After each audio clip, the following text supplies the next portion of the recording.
Bloomberg Audio Studios. Podcasts, radio, news.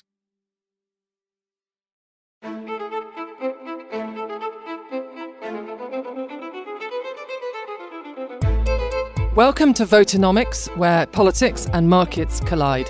This year, voters around the world have the ability to affect markets, countries, and economies like never before. So we've created this series to help you make sense of it all. I'm Allegra Stratton, and this week we actually don't have the usual Voternomics crew. Stephanie's in Barcelona and Adrian's in New York, but instead we've got two of Bloomberg's top UK reporters right here in the studio with us to join us for this episode. Alex Wickham, Westminster political editor, and Ailbhe, reporter and fellow Readout newsletter writer. We are a month in, guys, to this election. How are you bearing up? Probably better than most of our sources, who all seem to be on their last legs. I'm not sure how we're going to do another 9 days, but not long now. Is that all parties or all parties? I think it's just so hard on a campaign, isn't it? It's one thing being journalists, go on a bus, late nights, but if you're an advisor or a candidate, you're just absolutely constant. There's no escape. If I think back to the battle buses that I was on, I can think of the moment the morning after a David Cameron TV debate where he was expected to wipe the floor with everybody else, and he really didn't. It was the one when Nick Clegg came out on top. This is years and years ago. And the mood on the bus was horrendous, really low, and you could sense the team didn't know what they were going to do. And then my other favourite was Nick Clegg used to have these sneaky cigarettes around the back of not round the back of the battle bus. He would go kind of one bus away, and he didn't think that 20 journos sussed him out on this. What's been your sort of impression from the buses? So sadly, Allegra, the buses are much less fun than the David Cameron days. They've changed how much access you really get. So even though Labour publicises its battle bus with Keir Starmer and Angela Rayner, the press is on a separate bus. That is terrible. And he tends to travel around in, I know, I'm ruining the magic. He tends to travel around in his Land Rover with his special protection officers. And then we are allowed on the bus for brief moments. So I think I've been on the bus with Keir Starmer for a total of about an hour. Some of that he was behind a little curtain, some of that he came out and chatted to us. But I think Alex has had a bit more of an interesting time. Have your buses been better? The Conservative bus is Oxford United football team's former bus, so it's very, I would say, pretty nice quality. It's journalists only, and then you sort of get 10 or 15 minutes if you're lucky with the Prime Minister. Rishi Sunak is very Tiggerish, isn't he? He's very good at sort of geeing himself up for a chat with the media. And my highlights from Tory bus the other day was they took us to a farm with David Cameron, and Rishi Sunak and David Cameron and a farmer were trying to feed some sheep, and as soon as they offered the food, the sheep all ran in the opposite direction extremely quickly, and the Prime Minister sort of sunk to his haunches and just shook his head, and he sort of you almost started to feel a bit sorry for him at that point. We were joking yesterday that we were trying to find interesting things that Keir Starmer has done on the battle bus, and we were really racking our brains for interesting colour. And we've observed that whenever he gets to a new non-league football ground, he just looks around and says, "Fantastic, fantastic, fantastic." So he's super disciplined, basically. Yeah, he comes out for a short visit with some supporters. They all have their placards. He gives the same stump speech, gives one interview to local TV, then he's back, travels for another 2 hours, rinse, repeat, same message, same message. So the bus can get a bit monotonous. Right. Well, look, in this week's episode, we're looking at Labour's foreign policy plans. Given the most likely outcome of the July 4th election is that it is a Labour government, it would be good, wouldn't it, to know what the party has planned for the UK's relationship with Europe, the US and the rest of the world. So, in a word, is it clear what Labour's foreign policy will be? I think continuity is probably the main thing. They don't want anything against the grain at the moment in Europe, particularly on things like Ukraine. They have two words for it, a bit grand sounding, progressive realism, which in practice just sort of means that they will pay lip service to their progressive values while being actually quite pragmatic about dealing with some very difficult foreign states like India. Okay, all right. Well, to talk through progressive realism and reality of how some of that will work in practice, we will shortly be turning to Tom Fletcher. He's a former foreign policy advisor to no less than 3 UK prime ministers. He's now principal of Hertford College at Oxford University.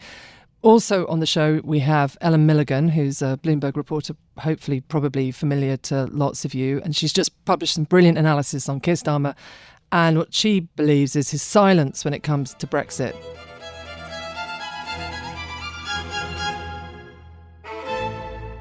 So now we're going to go to our on-the-ground voice for the week, Bloomberg's reporter Ellen Milligan, who you can't see, but she's sitting with a very virtuous... What is it, Ellen? It looks darker than just normal green juice. It's a green juice mixed with kefir. And is it your election? Is it your election coping strategy? It's getting me through the sleep deprivation and lack of vitamin D, yes. Ellen, you published a piece about Brexit and Starmer. Just talk us through the things that the sources were telling you. Well, Labour has this, what it describes as an ambitious plan to forge closer ties with the EU. They describe it as a new geopolitical partnership that they want to build with their closest trading partner. But the truth is that it's actually quite unambitious in the sense that it sets some very clear red lines. Labour will not rejoin the customs union, the single market, or return to freedom of movement, which means it's very limited in what it can do. And essentially all it can do is kind of tinker around the edges of the trading cooperation agreement that was agreed in 2020, rather than fundamentally alter the trading relationship. So it's got a few plans. One is a veterinary agreement, which will ease that border friction, particularly on fresh food and plants. The other is a security pact, which actually the EU had offered Boris Johnson and he rejected it in the negotiation, which is to cooperate on defence, R&D, joint procurement of weaponry, for example, for Ukraine, and then also mutual recognition of professions and visas for musicians. All things that, from my conversations with UK government officials in the Foreign Office, Labour and EU diplomats, are doable, but will involve concessions. So it feels to me like there's 2 points there. One is that they'll have to do things that they might be criticised for. Do you think they'll be criticised for them, or do you think that actually with a new government and many people saying the opinion polls are becoming more sceptical about Brexit, do you think they will have the kind of political nous to get away with it? There's, I think, 2 reasons why their ambition on the EU is limited. One is the political reason. They want to win back those, particularly the Red Wall parts of the country that voted Leave in 2016 and they lost in 2019 to the Conservatives, many for the first time, those constituencies.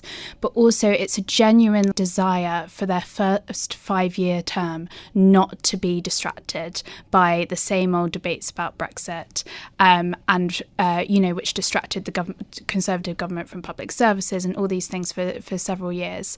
I think when it comes to things like concessions, like the ECJ, I don't think they'll have a lot of backlash internally in their Labour Party, especially if they have a big majority.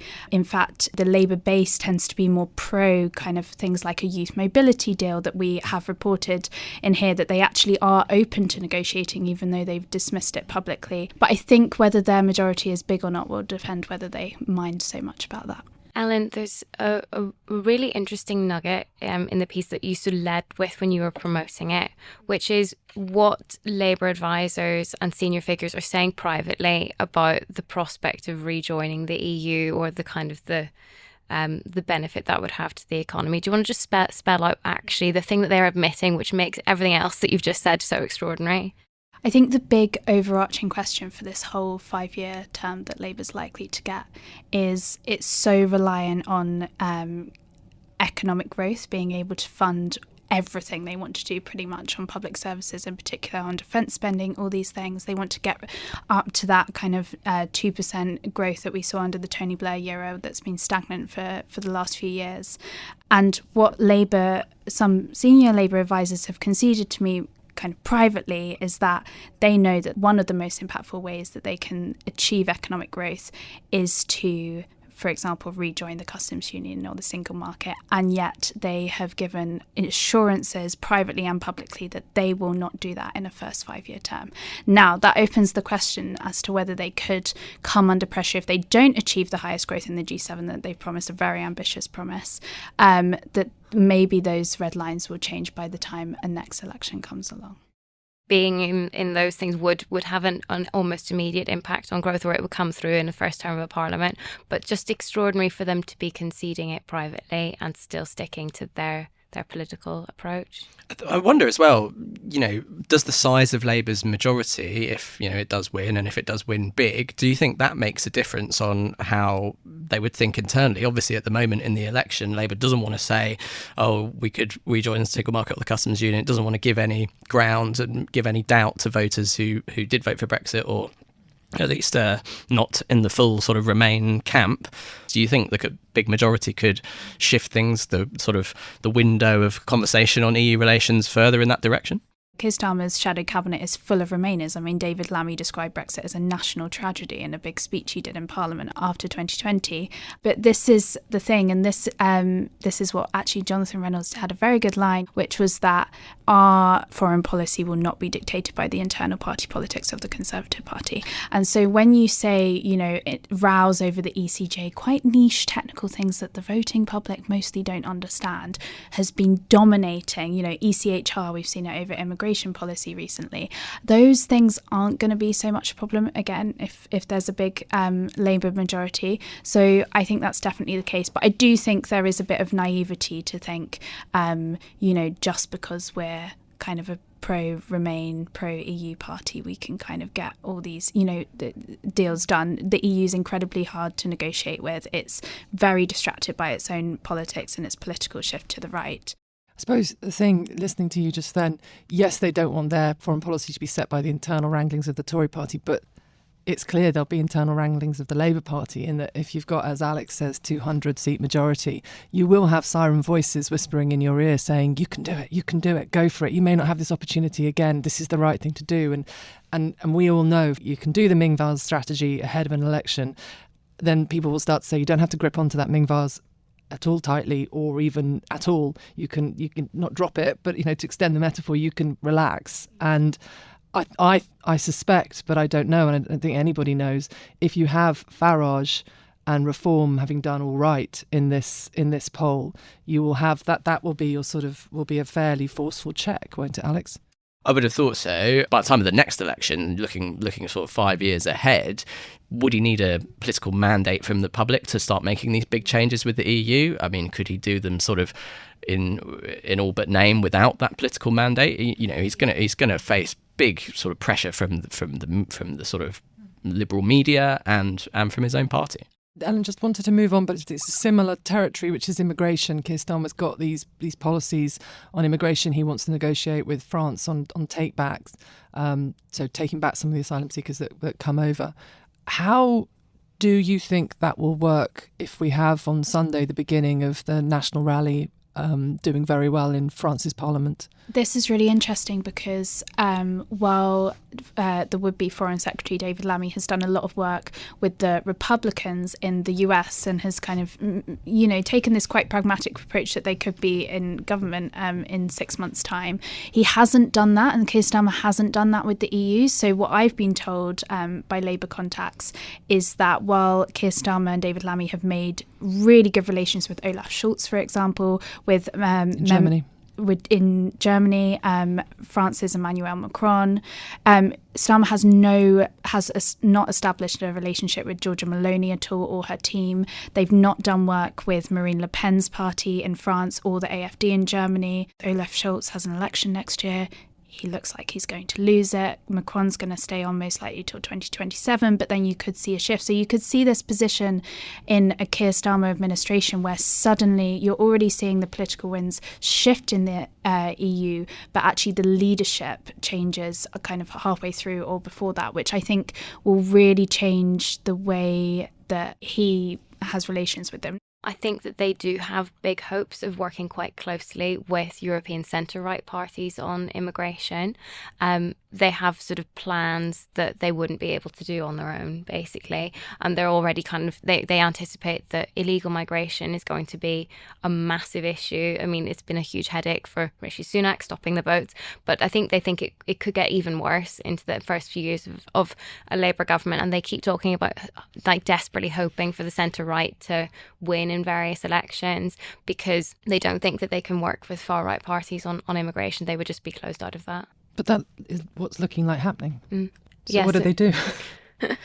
My impression is that they're still working. They still have plans that they are hoping Macron will be in place to help them deliver. That's it for now, but I'm sure we will be returning to this subject in the next few months. Ellen Milligan, thank you very much. Thank you. Now on to our guest. Tom Fletcher joins us in our London studio. Tom was previously the foreign policy advisor to 3 UK prime ministers, Tony Blair, Gordon Brown and David Cameron, and then he became British ambassador to Lebanon. He's currently head of Hertford College, Oxford. Tom, I remember you being, certainly in your role as foreign policy advisor to Gordon Brown, and that crazy trip, was it to Gulf countries and then to Auschwitz within a day? We did a lot of crazy trips together, I think. And normally I would be the person that had to come back on the plane and basically berate all the press corps for whatever horrible story you'd written about us all. But I think that day, we were coming back out of Afghanistan. We'd had a very grueling trip to Afghanistan, see Karzai. Just got out in time, late at night. Otherwise the plane, the C-130, was going to be grounded in Kabul and we'd all have stayed in Kabul overnight. Got out, I think, via Oman and then on to Auschwitz the next day, and then into big talks with Donald Tusk, who's now back, of course, in Poland. So that was just a normal day in number 10 in those days. I don't think they do trips. I don't think they do trips cramming quite that much in now. So Gordon's shuttle diplomacy was lots of shuttle. And I was often there to do the diplomacy. They once mistranslated my job title in China, which was the private secretary for foreign affairs to the prime minister, and it got mistranslated as the intimate typist. But even worse, it was the intimate typist for the prime minister's affairs overseas, which of course in English means something completely different. But in reality, I didn't organise any prime minister's affairs overseas. It was but I was a kind of bag carrier, policymaker, speechwriter, and all the rest. Okay, so looking at the kind of strategic imperatives for possibly Prime Minister Keir Starmer, what do you think are the 3 things he will be wanting to sort? I mean, he faces the fullest diary of statecraft of any Prime Minister, I think, for their first month in office since Churchill. That's quite a big claim. But that NATO summit within days of taking office, and then that first meeting with Biden, they are enormously consequential for so many of these issues. NATO, Ukraine, for what happens next on the Middle East. And of course, in the background there, you've got the spectre of the orange spectre of Donald Trump waiting in the wings as well. So I think that set of issues is a massive, massive challenge. What next for NATO? What next for UK defence? How are we going to reimagine the threats that actually are coming in our direction and prepare for those? Then I think you've got a really, really tough summer on the Middle East. We may be coming to the end of this phase in Gaza, and it's been a pretty sickening 8-9 months to work through. I have great fears that the war will now move north to my old stomping ground of Lebanon, and that we may see a similar military action there, which would dominate the summer and present some massive challenges to an incoming government. But then, can I have 4? Because Europe is also massive, and I think this redefining, some of that will be about body language and tone of our relationship with Europe, particularly on the security side. And then the danger will be that these first 30 days will be so defining, but the danger will be taking tactical decisions that then influence long-term strategy. And nowhere is that more the case than on China. So you've got to almost work back from the end of this term, maybe the end of 2 terms as Prime Minister, and think, what is the overall tone of that relationship with China? And how do we get the kind of early decisions right to reflect that overall strategy? As you say, a pretty early decision he's going to have to make is defence spending, and the Conservatives have committed to 2.5 by 2030, and Labour obviously hasn't committed to that yet, and he's got the NATO summit days after coming in. Do you think Labour's position can hold on in terms of 2.5 whenever we can, which is basically their current position, or will they come under pressure from Biden or other allies to really firm up their policy on that? I think there will be pressure there, but I also think they can hold off. A lot of expectations around that summit will be that they're talking to a grown-up who's going to be there for 8 years. And the body language and the tone will be as important as what they announce. It will be this sense that you have a prime minister there who is going to be engaged, who's going to build the relationships, who's going to work on these practical issues. So I think they'll give him some time. There won't be an expectation that everything happens immediately. I mentioned how difficult the calendar is for those 30 days, but that's also an opportunity because you can do a lot of that statecraft, a lot of that relationship building, and try to hold off some of those big long-term strategic decisions. That would be my advice to them. And he'll be hosting, of course, all the European leaders at Blenheim Palace within a few weeks of becoming Prime Minister as well. If you were advising him, how should he approach that sort of initial speed date with all these quick bilaterals with those European leaders? Well, you made it sound much more fun than it will really be. Speed dating is one way of putting it. It's pretty grueling.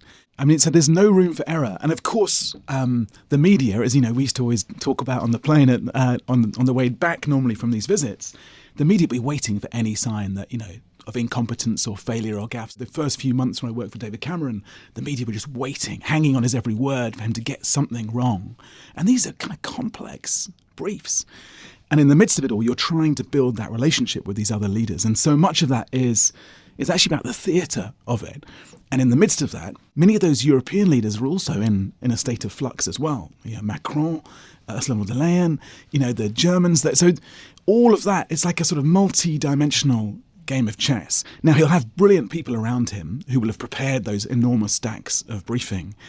But it'll be somebody's job to basically say to him before every meeting, as I used to have to do with Gordon and then with David Cameron, well, here are the three things that you've got to remember in this meeting, the three things to get right. And here are the three things that you're going to be hit by from the other side. You've painted the opportunities for Starmer, but there are problems and there are sort of limits to his manoeuvrability. Let's just sort of chunk them up. We've heard from Ellen Milligan earlier about restrictions to his ability on Europe and what he might do to make Brexit work better for the UK. What's your analysis of where that ends up? That will take time and shouldn't be rushed. My advice to them would be to try and get a sort of heavyweight character in there. There are lots of these big figures from previous Labour administrations. As an ambassador I think they've got a great ambassador on the ground already. I'm not suggesting. I'm not trying to fire one of my ex-colleagues. What do you mean, like a sort of task force or what? I mean, having someone who really owns that dossier and is working it 24/7 to work out where the opportunities will be to rebuild that relationship in very practical, tangible ways. I think the low-hanging fruit in all of that is on security and defence, where it's clearly in the interests of the Europeans that we're working more closely together. And I believe, and more importantly, our defence people believe that it's very much in our interests that we align more clearly in response to these threats from Russia inside Europe, from new weapons, from cyber, AI. There are lots and lots of reasons why we need that alignment. And so it feels like that's an early prize for an incoming Labour administration, but also for the Europeans as well. Tom, do you have someone in mind when you're saying you need someone to really own that brief? Because not Tom, definitely not me. I've got my hands full with my amazing students. We were talking about this earlier. David Miliband, former, of course, the Labour Foreign Secretary, now in America, leading a big NGO. He gave a very interesting speech at the Irish Embassy within the past couple of months on the UK's relationship with the EU and the US. It looked like he was sort of making a pitch for David Lammy's job. Or the US ambassador role. But the real focus was on the UK and the EU. Do you think that's something for him? I wouldn't know. And we're never very good at using our kind of former big figures in the UK. And it's a cross-party problem, and it's a Whitehall problem as well. We tend to assume that once someone has left office, they're sort of no longer on the bench for us. You've got great people cross-party. David Cameron is one of them, for example. I don't know whether he'll be standing by the phone after the election waiting for a call, but using that expertise and that heft and that those networks that he's built up. David Miliband is obviously a massive heavyweight, knows the UN inside out, knows the Americans, particularly the Democrats, very well. It'd be very surprising if he didn't have some kind of role, wouldn't it? Sorry, I'm not leading. That's not my observation. It would seem a waste. It would seem a waste not to have some of your star strikers on the pitch. I'd add into the mix Cathy Ashton, former EU High Rep, real pro, amazing behind-the-scenes negotiator, massive credibility in Washington and in Europe, and really good networks. Valerie Amos, who ran OCHA at the UN, coordinated humanitarian affairs, another massive heavyweight in the UN system. So you've got all these big names out there. I'm now going to get into trouble with all the people I haven't mentioned. But we should get better. We should be bigger as a government and better at bringing those voices into the conversation. But one of the problems he will have is whatever the shape of the French Parliament is in the next couple of weeks. What do you think will be the impact of a move to the right in the French Parliament on a Starmer policy platform? I mean, I think it will make his European interlocutors very jumpy, very edgy. That, they're not talking about the UK election. When you go to Paris or Berlin or Brussels, the conversation is all about France at the moment, and about that wider rightward shift in Europe. It's strange to think after the last, let's say decade or so, where the UK has often resembled this kind of circular firing squad, and everyone's been looking in at us and saying, can you stop exporting problems and start exporting solutions again? It'd be strange to think that at the end of this year, depending on what happens in the States, the Brits could be one of the real grown-ups in the room again, one of the forces of stability and calm in that conversation. But it will definitely influence how much attention those Europeans are able to spend on the practical things, because they will be very jittery. Let's move on to Gaza and the Middle East. You said at the beginning of the conversation you thought actually the summer could bring things even more to a head, and it might bring in your old stomping ground of Lebanon. Ailbhe and Alex report a lot on the balance within the Labour Party of opinion, wanting Starmer to be tougher on Israel and so on, possible even discussions of an arms embargo. How does that play for Starmer? Is there a clear role for him to lead that in the international community, or will he have to rein that in? I think all these issues look very different the moment you're on that other side of the black door as well. That moment when you assume the role of Prime Minister and the phone calls start coming in. As David Cameron walked through that door, I pretty much handed him the phone and said, President Obama's on the line and here's what you need to say. So it will feel and look different to the team when they're in there. I think that they clearly have an early decision to make on whether to recognise the state of Palestine.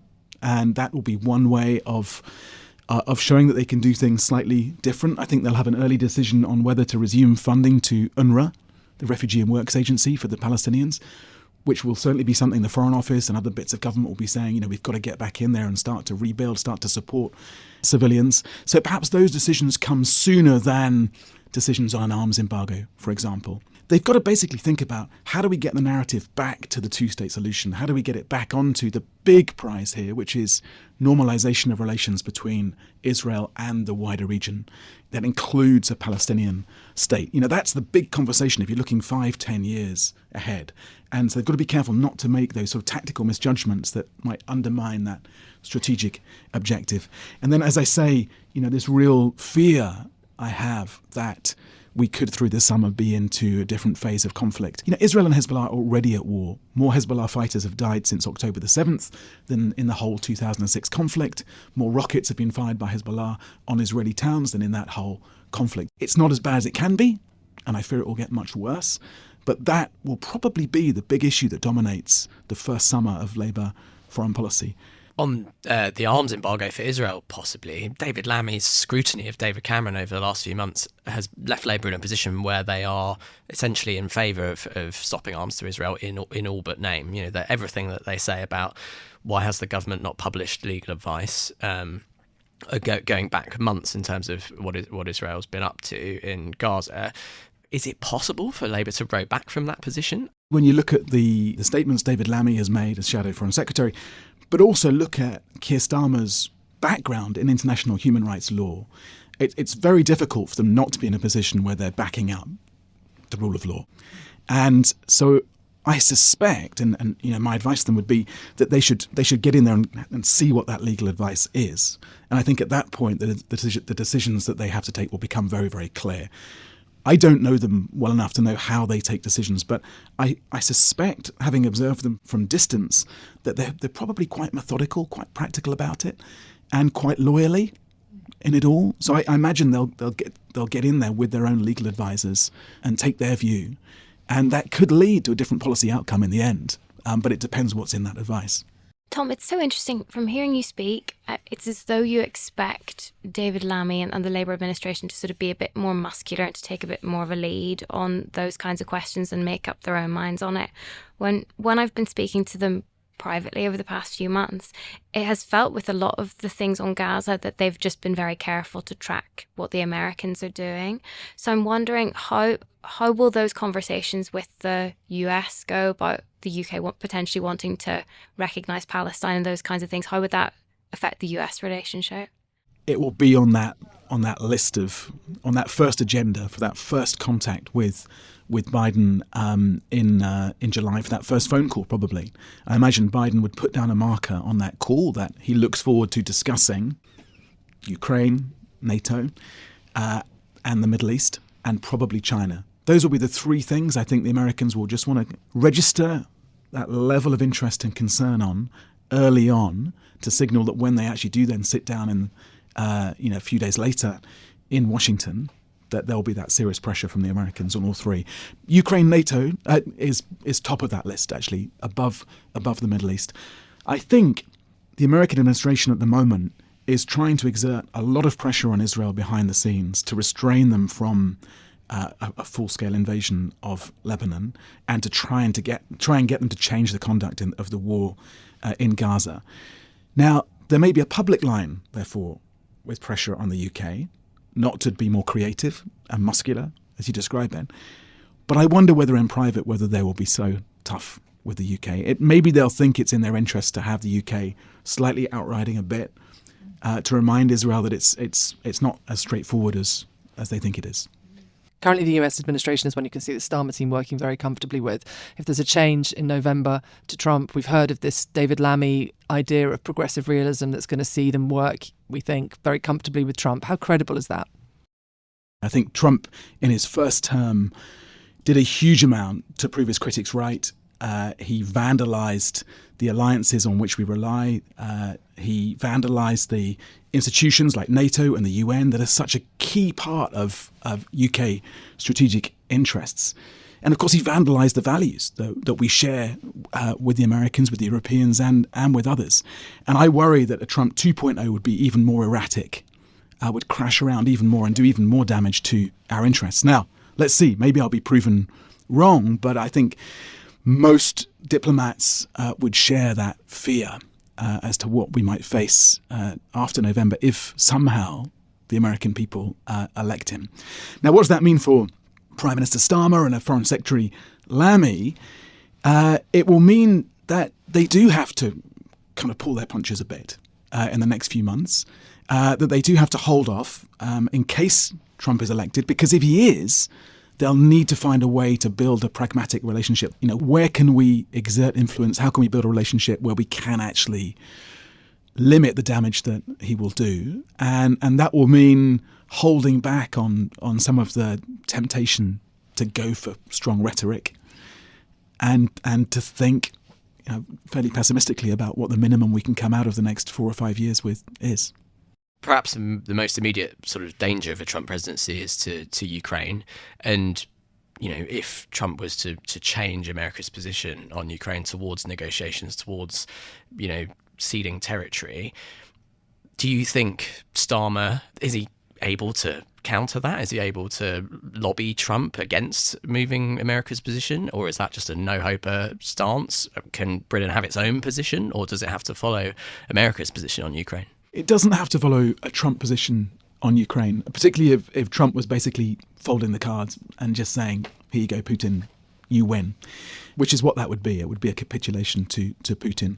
I think this is one of those areas where if progress is made at the European Political Council in July, late July, in plenum, and building up those relationships, in making that a more kind of load-bearing conversation with the Europeans on our security, then you could see a clearer European position in opposition to Trump on that. Now, whether that actually can exercise much influence on him, I'm not sure. We all overestimated the influence that we could have on Trump first time round, sticking him in a gold carriage on the Mall and so on. We all like to think that we are so persuasive, and I've seen some prime ministers feel this way as well, that we're such brilliant, influential, persuasive characters that we can bring these hardliners round.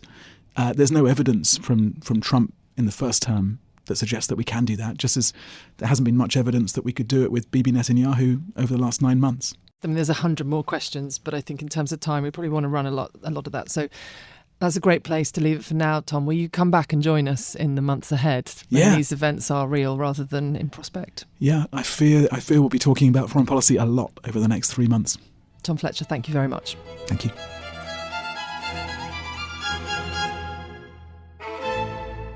It's interesting to hear him be unequivocally concerned about Trump, Ailbhe. Yeah, striking, isn't it? Because I suppose some people have maybe made their peace with it, or just thinking, even I think privately, lots of Labour people just sort of thinking that that's a bridge they may likely have to cross. And so they're just already thinking about it.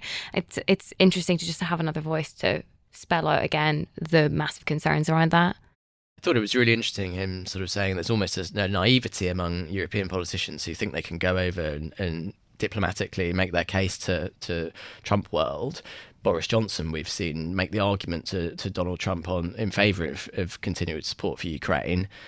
It is very unclear whether that has made any difference. I was trying to imagine it. It's hard just with the personalities to imagine Starmer and Trump gelling, I think. Can you see it? I think reporters, you guys are going to have a lot of fun at the first Trump-Starmer press conference, where you've got the former director of prosecutions up of the UK alongside someone who's been convicted of 54 crimes. You could barely imagine two more different people. Everything that Keir Starmer says is about public service and restoring probity in public life and all of this stuff. I think we're pretty clear on how much contempt Keir Starmer had for Boris Johnson. Well, Donald Trump's at a different level. Against all of that, I think the thing I have observed in recent years is that you can have unlikely alliances. They can be more powerful because of it. And if their agendas in any way coalesce or align, then we have seen it. Yeah, and it is important to say that we don't for certain know what Trump's going to do on things like Ukraine. Optimists in the West clearly see a world where Trump thinks there's political opportunity for him to continue to support Ukraine militarily and to show America as stronger and show progress in the way that Biden has been unable to on the battlefield. So it's not a complete no-hoper, but certainly difficult. I also thought that one of Tom's first comments that we need to get him back on to discuss in more detail maybe is saying about how Labour needs to work backwards in terms of where it wants its relationship with China to be at the end of one parliament or two parliaments. That's clearly the sort of big strategic difficulty. There are lots of sort of industrial and geopolitical questions that Labour's going to have to tackle that everyone's already talking about privately. So I think that's going to be really interesting. Until we see you next, thank you very much, Ailbhe Rea and Alex Wickham. Thanks for listening to this week's Voternomics from Bloomberg. This episode was hosted by me, Allegra Stratton, with Alex Wickham and Ailbhe Rea. It was produced by Summer Sardi with booking support from Chris Martley. Production support and sound design by Moses Andam. Brendan Francis Newnham is our executive producer. Sage Bauman is head of podcasts, and special thanks to Tom Fletcher and Ellen Milligan. Please subscribe, rate and review wherever you listen to podcasts.